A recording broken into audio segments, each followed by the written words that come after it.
ஜெய் குருதேவ். அஷ்டாவக்ர கீதையோட தொடர்ச்சியை நாம் இன்னைக்கு பார்க்க போகிறோம். இது வெற்றிகரமாக இன்னைக்கு 5வது கிளாஸு. ரொம்ப சந்தோஷம். இன்னைக்கு நடக்கக்கூடிய வகுப்பும் 2 பகுதியாக பிரித்து தான் சொல்ல முடியும். அதனால் இது முதல் பகுதியோட 5வது கிளாஸில் முதல் பகுதியோட தொடர்ச்சி தான் இது. அதற்கு முன்னாடி நாம் எப்போதும் போலவே கண்கள் மூடிக்கொள்ளலாம். கண்கள் மூடிக்கொண்டு இந்த பூமி தாய்க்கும், நம்மளை பெற்ற தாய் தந்தையருக்கும், இந்த பிரபஞ்ச சக்திக்கும், நம்மளுடைய சரீரத்திற்கும், நம்மளுடைய அனைத்து முன்னோர்களுக்கும், இந்த அஷ்டாவக்ர கீதை வர காரணமாக இருந்த ஜனகர் மகாராஜாவுக்கும், பிரம்ம ஞானியான அஷ்டாவக்ரருக்கும் மனதார அவர்களின் பொற்பாதங்கள் தொட்டு நாம் நமஸ்காரம் செய்வோம், நன்றியை தெரிவிப்போம். இந்த இறை பணியானது, இந்த ஞானமானது என்றென்றும் என்னை விட்டு அகலாமல் இருக்க வேண்டும் இறைவா என்று நன்றி கூறி வணக்கம் செலுத்துவோம். கண்கள் மூடியே இருக்கட்டும். ஒரு சிறிய பிரார்த்தனை. அகிலத்தை ஆளும் இறைவனே, என்னையாளும் தலைவனே, நிந்தன் பதமலர் பணிகின்றேன். என்னை யார் என எனக்கு உணர்த்த சக்தி கொடு. என் அகத்தையும் புறத்தையும் நிரம்பி இருக்கின்ற மாய இருளை நீக்கி நிந்தன் அருள் என்னும் ஞான ஒளி பெற உடலையும் உள்ளத்தையும் தூய்மையாக்கு. பிறவாத வர வேண்டும். என் பிறவியாலே நான் மீண்டும் பிறந்துவிட்டால் உன்னை என்றென்றும் மறவாத வர வேண்டும்.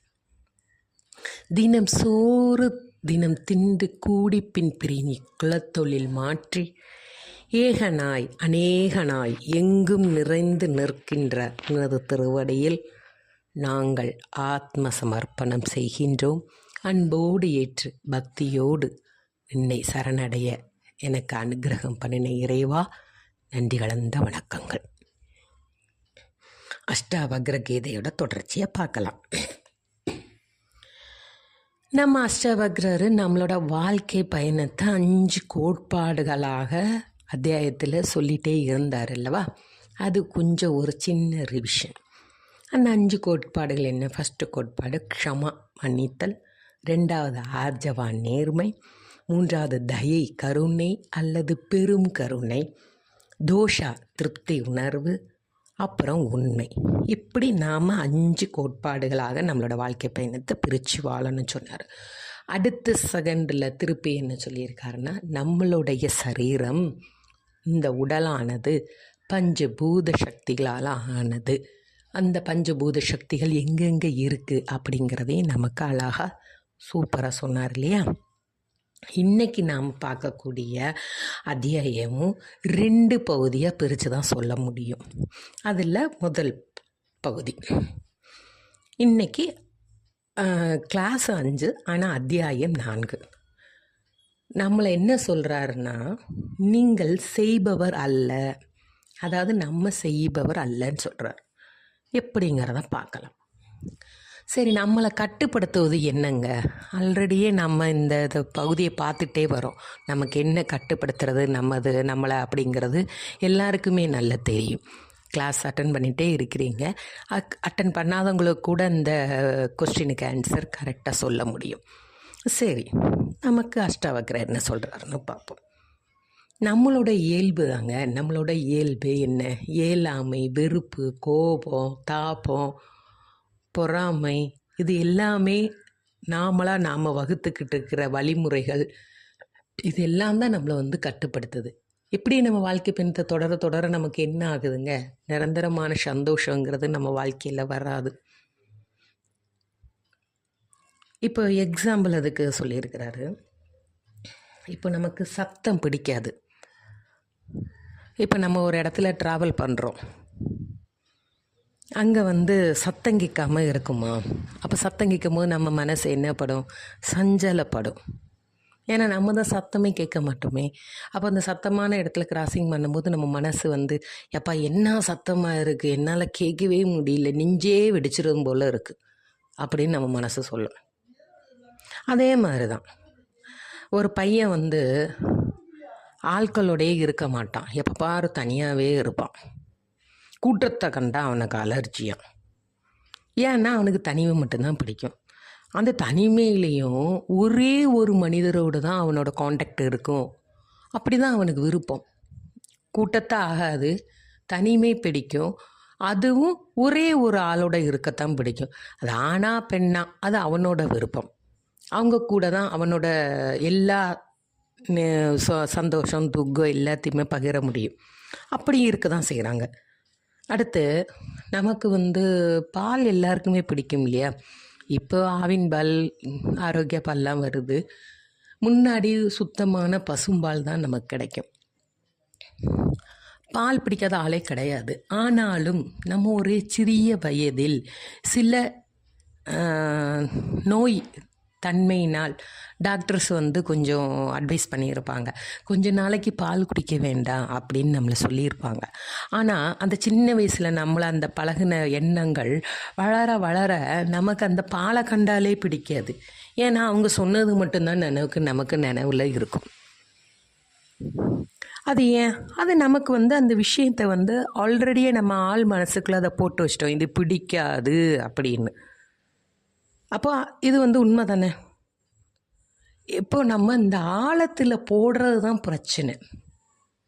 டாக்டர் என்ன சொன்னார்? 1 வாரம் சொன்னார், 2 வாரம் சொன்னார், அதுக்கப்புறம் உனக்கு குடிக்க வேண்டான்னு சொன்னாரா? Just like that. அதை அப்படியே விட்டுறணும். அதை விட்டுட்டு திருப்பி அந்த ஆழமாக உள்ளே போய் எப்போ கட்டாலும் பாலை பார்த்தாலும் எப்போப்பா டாக்டர் குடிக்க வேண்டான்னு சொல்லியிருக்காரு. எப்போ சொன்னார்? சின்ன வயசில் சொன்னார். இப்போ என்ன வயசு? 24. அந்த இயல்பை நம்மளால் மாற்றிக்க முடியல. அப்போ அஷ்டாவக்ரர் என்ன சொல்கிறாருன்னா, அந்த இயல்புலேருந்து வெளியில் வா அப்படின்னு சொல்கிறாரு. இப்போ பாருங்கள், நம்ம அன்றாடம் சாப்பிடும் உணவில் நிறைய பேருக்கு நிறைய கருத்துகள் இருக்கும், அதோட எதிர்பார்ப்பு இருக்கும். சிலவங்க உப்பு நார்மலாக சேர்ப்பாங்க, சிலவங்க உப்பே சேர்க்க மாட்டாங்க, சிலவங்க அளவுக்கு அதிகமாக கொஞ்சம் உப்பு ஒரு தூக்கலாக போட்டு சாப்பிட்ற பழக்கம் உண்டு. அது உப்பு மட்டும் இல்லைங்க, காரம் புளிப்பு எல்லாமே அதில் ஆட் பண்ணிக்கோங்க. அஷ்டாவகர் நமக்கு உப்பை பற்றி மட்டும் இப்போ எக்ஸாம்பிள் சொல்கிறாரு. அவங்க ட்ராவல் பண்ணும்போது என்ன பண்ணுவாங்க, எங்கேயாவது உப்பே சேர்க்காதவங்க எங்கேயாவது ட்ராவல் பண்ணுவாங்க பார்த்தீங்களா? அவங்க சாப்பிடும் போது லைட்டாக தான், அவன் நார்மலாக தான் உப்பு போட்டிருப்பான். ஆனால் அவங்களுக்கு என்னென்னா, எப்பா வாயிலே வைக்க முடியல, என்ன உப்பை போட்டிருக்கான். ஏன்னா அவங்களால அதை ஏற்க முடியாது. அவங்க மனம் சஞ்சலப்படுகின்றது. ஏன்னா அவங்க அன்றாட வாழ்க்கையில் உப்பை இல்லாமலே பழக்கம் பண்ணிட்டாங்க. அந்த உப்பு பழக்கத்தை ஆழமாக கொண்டு போயிட்டாங்க. அப்போ அவங்களால எங்கேயுமே ட்ராவல் பண்ணும்போது அந்த மனப்பக்குவத்திலிருந்து வெளிவர முடியல. இதுதாங்க நம்மளோட பிரச்சனை. நீங்கள் நல்லா தான் இருப்பீங்க, நல்ல ஒரு பதவியில் இருப்பீங்கன்னு வச்சுக்கோங்க. இந்த ஒரு சின்ன ஒரு முகம் சுளிப்பு உங்களுடைய அந்த அடையாளத்தை மாற்றி விடுகின்றது. அப்போ உங்களுடைய அடையாளம் எதனால் மாறுகின்றது? அந்த உப்பு எப்படி இருந்தா என்ன, புளிப்பாக இருந்தா என்ன, உனக்கு பிடிச்சிருக்குன்னா சாப்பிடணும், இல்லைன்னா அந்த இடத்துல இருந்து அமைதியாக வெளியில் வரணும். இதைத்தான் நமக்கு அஷ்டாவக்கர் சொல்கிறாரு. அப்போ விழிப்புணர்வோடு என்றும் பயணம் செய்ய வேண்டும். இப்போ உள்ள 90% மக்கள் அமைதியை பற்றியே நினைப்பது கிடையாது. அமைதினா என்னன்னே அவங்களுக்கு தெரியல. அவங்களுக்கு மௌனமாக இருக்க கூட பிடிக்காது. தனியாக இருப்பாங்க, யாரு கூடயும் பேச மாட்டாங்க. ஆனால் ஒரு எக்ஸாம்பிள், டிவி இருக்குல்ல, டிவி சத்தமாக வால்யூம் கூட்டி பாட்டு கேட்குறது, சொற்பொழிவு கேட்குறது, இப்படி அவங்களோட வாழ்க்கை முறை இருக்கும். ஏன்னா அவங்க அந்த சத்தத்தை கேட்டே பழகிட்டாங்க. அந்த சத்தத்துலேருந்து அவங்களால வெளியில் வர முடியாது. அப்போ நாம் யார்? என்னைக்கா நமக்குள்ளே கேட்டு பார்த்துருக்கீங்களா? நமக்கு என்ன பிடிக்கும், நமக்கு என்ன பிடிக்காது, நமக்கு என்ன வெறுக்குது, என்னதை நம்ம நோக்கி பயணம் இருக்குது, என்றாவது நாம் அதை பற்றி நினச்சிருக்கோமா?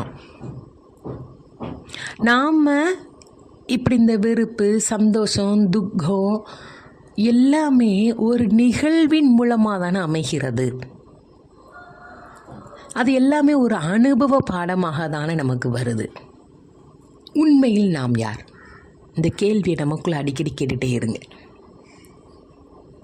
சரி, நம்ம யாருங்கிறத நம்மளோட ஆர்ட் ஆஃப் லிவிங் பயிற்சி மூலமாக நம்ம அழகாக உணரலாம். அது நீங்கள் நிறைய பேர் உணர்ந்து கொண்டு இருந்துட்டு தான் இருக்கீங்க. ஒவ்வொரு பயிற்சியிலையும் ஒவ்வொரு அனுபவம், ஒவ்வொரு உணர்வுகள் கண்டிப்பாக நமக்குள் எழுகிறது. இது அழகான உண்மை. நம்ம குருதேவர் நமக்கு வகுத்து கொடுத்த வாழ்க்கையின் பாதைகள், அடையாளங்கள் நம்மளுடைய உணர்வுகளுக்கு மதிப்பு அளிக்கும் பயிற்சி எல்லாமே இந்த ஆர்ட் ஆஃப் லிவிங் சென்டரில் உண்டு. சரி, அடையாளங்கள் அப்படின்னா என்னங்க? அது என்ன அடையாளம்? சரி, நாம் யார்? இப்போ உங்கள் முன்னாடி நான் பேசிகிட்டு இருக்கேன்னா நான் யார்? உங்களை பார்வையில் அருணா. இப்போது art of living happiness teacher, அவ்வளோதானங்க. அதுக்கப்புறம் என்னோடய அடையாளம் என்ன? ஒரு ஹவுஸ் ஒய்ஃப், அவ்வளோதான். வேலை பார்த்தேன்னா வேலை, என்ன வேலை பார்க்குறாங்க, இதுதானே அடையாளம். அப்போது இந்த அடையாளம் எப்படி வருகிறது? இவன் ஆண், இவன் பெண், இவன் சிறுவன், இவன் சிறுமி, இவங்க வயதானவர்கள், இவர் வயதில்லை, முதியவர்கள், இப்படிங்கிறது தான் ஒரு அடையாளம். பார்த்தவுடன் வருவது அந்த அடையாளம் மட்டுமே. சிலவங்க ஆண் பெண் வசீகர தோற்றம் ஒரு அடையாளமாக சொல்லப்படுகின்றது. எக்ஸாம்பிள் ஜிம், நம்ம யோகா பண்ணுறவங்களே எடுத்துக்கலாம். ஏன் நாமளை அப்ரிஷியேட் பண்ணிக்கோங்க. அப்புறம் இரண்டாவது அடையாளம்னா என்னங்க? இதுதான் ஏஜ் அற்ற தன்மை, அதை பற்றி கருத்துக்கள் எல்லாம் வருது. நமக்கு உண்மையிலே வயதாகி விட்டதா அப்படின்னு நம்ம ஆழ்ந்து பார்க்கணுன்னு சொல்கிறாரு. நம்ம வயதானாலும் நம்ம வயதானதை ஒத்துக்கொள்ள மாட்டோம். எக்ஸாம்பிளுக்கு நானே என்ன சொல்லிக்கிறேன். என்கிட்ட யாராவது என்ன ஏஜுன்னு கேட்டால் நான் என்றுமே 16 அப்படிம்பேன். ஏன்னா மனதளவில் நான் 16 வயசு குமரியாக ஒரு சின்ன குழந்தையோட பாவனையோடு இருக்க தான் எனக்கு விருப்பம். அப்போ வயது முதிர்ந்தவங்கள்ட்ட போயிட்டு அவங்கள்ட்ட போய் நீங்கள் வயசாகிட்டீங்கன்னா, யார் சொன்னால் எனக்கு வயசாச்சுங்க, இந்த வேலையை உன்னோட நான் நல்லா சூப்பராக செய்வேன் அப்படின்னு சொல்லி கேள்விப்பட்டிருக்கீங்களா? சிலவங்க ஒத்துப்பாங்க, சிலவங்க ஒத்துக்க மாட்டாங்க. அதில் இருந்து சின்ன டிஃப்ரென்ஸ் தான், வேறு ஒன்றும் இல்லை. ஏன்னா நம்மளை சுற்றி வயதானவர்களை நம்ம பார்க்குறோம். அப்போ அந்த இடத்துல நமக்கு வயதாகவில்லை, ஏன்னா அவங்களோட வயசு நமக்கு கம்மியாக இருக்கும். அப்போ நமக்கு ஒரு சின்ன கர்வம் தலை தூக்கும். என்னப்பா நமக்கு வயசாகலை, அவனுக்கு 60, எனக்கு 40 தானே ஆகுது அப்படின்னு நம்ம நினச்சிக்கிறது. இதுதான் நம்ம உணர்ந்துட்டு வரோம். உண்மையிலேயே முதுமை அடைந்து விட்டதாக மற்றவர்கள் சொன்னால் நம்மளால் ஏற்க முடியாது. அதை நம்ம உணர மாட்டேங்கிறோம் அப்படின்னு சொல்கிறாரு. சரி, சின்ன ஏஜ் பசங்க, இப்போ 18 வயசுக்கு அப்புறம் உள்ளவங்க எல்லோரும் ஹாப்பினஸ் பண்ணலான்னு சொல்கிறாங்கல்ல. 18 வயசு ஏஜ் வீட்டில் இருக்கிறவங்கள போடா ஹாப்பினஸ் போடா மெடிடேஷன் பண்ணடா அப்படின்னு சொன்னால் அதுக்குள்ள என்ன நேரம் இருக்குது, காலம் இருக்குது. என்ன இப்போவுமே நான் சும்மா கமாண்டுக்கு தான் சொல்கிறேன். இப்போவுமே என்ன சாமியாராக்க போகிறீங்களா? உங்களை எல்லாத்தையும் நீங்கள் ஆண்டை அனுபவிச்சாச்சு, நான் இந்த ஆண்டே அனுபவிக்கல, அதுக்குள்ளேயுமா நான் மெடிடேஷனுக்கு போகணும் அப்படின்னு அவங்க சொல்லத்தக்கன்னு இருக்க தானே செய்யுது. இப்போ எங்களுக்கு என்ஜாய் பண்ணுற வயசு, ஆண்டு அனுபவிக்கின்ற வயசு. எப்போ எனக்கு தியானம் வரணும்னு வயசு ஆகும்போது நான் பார்த்துக்கிறேன் அப்படின்னு தான் சொல்கிறாங்க. அப்போது இந்த தியானம் என்பது நம்மளோட மகிழ்ச்சிக்கு எதிராக இருக்கா? இல்லைன்னா அந்த தியானமே நம்மளோட மகிழ்ச்சியை தடை பண்ணுதா அப்படின்னா அவங்க நினைப்பாங்க. அவங்களுக்கு எது உண்மையான மகிழ்ச்சின்னு தெரியாது. தியானம் பண்ணுறவங்களுக்கு தான் அது உண்மையா பொய்யா அப்படின்னு அனுபவ ரீதியாக உணர்ந்து சொல்ல முடியும். சரி, நம்மளோட அடுத்த அடையாளம் என்னங்க? வேலை. போலீஸ், வக்கீல், டாக்டர், டீச்சர், இப்படி அவங்கவுங்களுக்கு நிறைய திறமைகள் இருக்குது. இவங்களை காட்டிலும் இவங்க சேர்ந்தவங்க, இவங்க தாழ்ந்தவங்க அப்படின்னு நிறைய கொஞ்சம் பிரிவெல்லாம் ஒதுக்கி வச்சுருப்பாங்க. இவனுக்கு கீழே 10 பேர், இவனுக்கு கீழே 20 பேர் அப்படின்லாம். ஆனால் உண்மையிலேயே வாழ்க்கையை நம்ம பயனுள்ள முறையில் முன்னேற வேண்டும். நம்மளை மிஞ்சி யாருமே திறமை இல்லாதவங்க இல்லை அப்படிங்கிற உணர்வு நம்மக்கிட்ட வரக்கூடாது. நம்மளும் ரொம்ப திறமையானவன் அப்படிங்கிற எண்ணமும் நமக்குள்ளே வரக்கூடாது. ஏன்னா அது ஈகோவை தோன்றும். இப்போ ஒருத்தனுக்கு இங்கிலீஷ் பேச தெரியும், ஒருத்தனுக்கு தமிழ் தான் பேச தெரியும். உடனே இங்கிலீஷ் பேசாமல் எப்போ நான் தான் பெரிய கில்லாடி, நான் தான் ராஜா, அந்த இடத்துல நான் போனால் தான் செல்லுபடியாகும். அங்கே போனோன்னு திடீர்னு தமிழ் தான் வேணும்னு கேட்டேன்னா அந்த இங்கிலீஷ்காரன் என்னங்க பண்ணுவான்? அது மாதிரி தான் ஒவ்வொருத்தருக்குள்ளேயும் ஒவ்வொரு திறன் ஒளிந்து இருக்கிறது. அதை வெளிப்படுத்த வேண்டும். அதை வெளிப்படுத்துறதுக்கு நம்ம கண்டிப்பாக மெடிடேஷன் பண்ணணும். நாம் நம்மளோட திறனை நோக்கி பயணம் பண்ண வேண்டும். நம்மக்கிட்ட என்ன ஸ்கில் இருக்கோ அதை இன்னும் மெருகேற்றும் விதமாக நாம் பயிற்சியில் ஈடுபட வேண்டும். நாம் எல்லாமே சாட்சி பாவனையாக மட்டுமே, அதாவது பார்வையாளர்கள் மட்டுமே என்ற உணர்வை நமக்குள் வளர்த்து கொள்ள வேண்டும். சரி, அடுத்த அடையாளம் ரொம்ப ரொம்ப முக்கியமானது. அந்தஸ்து, கௌரவம். இவன் ஏன் இல்லை, இவன் பணக்காரன் அப்படிங்கிற ஒரு அந்தஸ்து தன்மை. சரி, கௌரவம்னா என்றால் என்னங்க? நாம் நினைக்கிறோம் இதுதான் கௌரவம். இப்போ கல்யாண வீட்டுக்கு போனால் பட்டுப்புடவை கட்டினா தான் கௌரவம், நகை நட்டு போட்டுக்கிட்டா தான் கௌரவம். ஏன்னா ஆரம்ப கட்ட காலத்துலேருந்தே அதை பழகிட்டாங்க. இப்போ வெறுங்கழுத்தோட ஒரு காட்டன் சைடோட போகிறத அவங்களோட மனசு ஏற்க மறுக்கிறது. இந்த சமூகமும் சில பார்வையாளர்களால் வரும் பிரச்சனையினால் அவர்கள் மனது சஞ்சலப்படுகின்றது. இப்போ காலங்கள்லாம் மாறிட்டுங்க, ஆனாலும் மாறாதவர்கள் இன்னும் இருக்க தான் செய்கிறாங்க. சரிங்க, யாருக்கு தான் நம்மளை பற்றி நினைக்க நேரம் இருக்குது?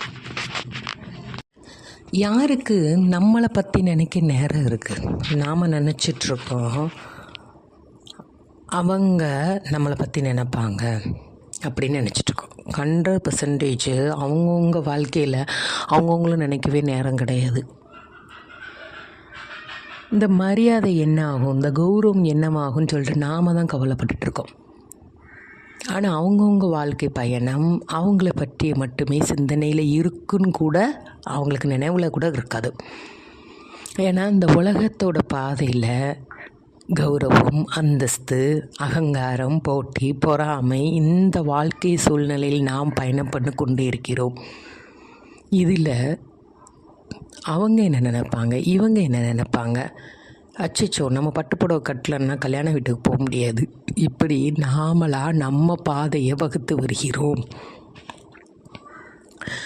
நாம் என்னத்தை பற்றி கவலைப்படுறோம்?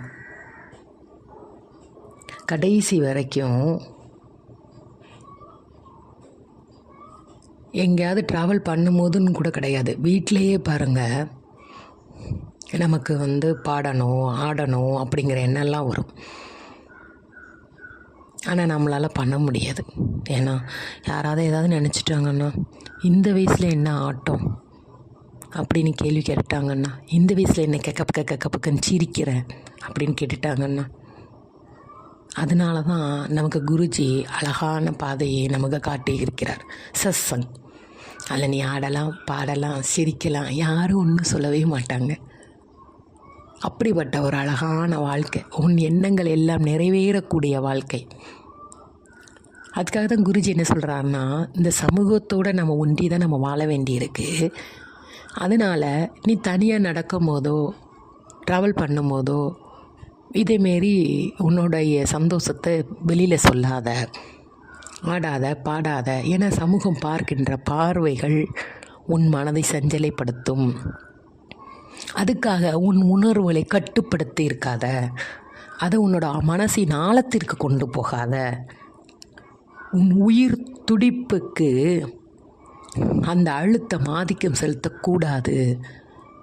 நீ சந்தோஷப்படணுமா, வருத்தப்படணுமா, சிரிக்கணுமா, ஆடணுமா, எல்லாமே சத்சங், பஜனை, கோவில் திருவிழாக்கள் இதிலெல்லாம் நமக்கு நடைபெற தானே செய்யுங்க. நம்ம மனசார அந்த கடவுளுக்கு, இந்த குருஜிக்கெல்லாம் நன்றி சொல்லுங்கள். எத்தனை பேருக்குங்க அந்த பாக்கியம் கிடைக்கும்? இது மாதிரி தான் நம்ம நிறைய எதிர்பார்ப்பை கொண்டு அதில் சிக்கி தவிச்சிட்ருக்கோம். இதெல்லாம் நம்ம அறிந்து அதிலேருந்து வெளிவர வேண்டும். ஒரு சாதாரணமாக ஒரு இயல்பான இந்த பிரபஞ்சத்தில் எல்லா ஜீவராசிகளும் வாழறது போல் நாமளும் இந்த சமூகத்தோடு ஒன்றி இந்த சமூக விதிமுறைகளுக்கு கட்டுப்பட்டு நம் வாழ்க்கை பயணத்தை நாம் தொடரணும். அதற்காக நம்ம பயணம் தொடரும்போது நமது அடையாளங்கள் அதில் பாதிக்கக்கூடாது. நம்மளுடைய செயல்முறைகள் அடுத்தவர்களையும் பாதிக்கக்கூடாது. அவர்களின் செயல்கள் நம்மளையும் பாதிக்கக்கூடாது. என்னங்க எதை கேட்டாலும் பாதிக்கக்கூடாதுன்னா மனதை சமநிலையில் வைத்து கொண்டே நம்ம பயணம் பண்ணி கொண்டு போனால் நமக்கு எப்பேற்பட்ட சமூகத்திலும் நாம் இயல்பாக சாதாரணமாக இந்த பிரபஞ்சவாசியாக சந்தோஷமாக நிம்மதியாக நம்மளால் வாழ முடியும். இதைத்தான் நமக்கு அஷ்டாவக்கரர் இதன் மூலம் நமக்கு சொல்லிட்டு வராரு. இன்னும் நிறைய விஷயங்கள் நமக்கு சொல்கிறாரு. அடுத்த பகுதியில் நம்ம பார்ப்போம். ஜெய் குருதேவ். நன்றி. இந்த வாய்ப்பளித்த அனைவருக்கும் நன்றிகள். ஜெய் குருதேவ். जय जय राधा रमन हरि बोल. जय जय राधा रमन हरि बोल. जय जय राधा रमन हरि बोल. जय जय राधा रमन हरि बोल. जय जय राधा रमन हरि बोल. जय जय राधा रमन हरि बोल.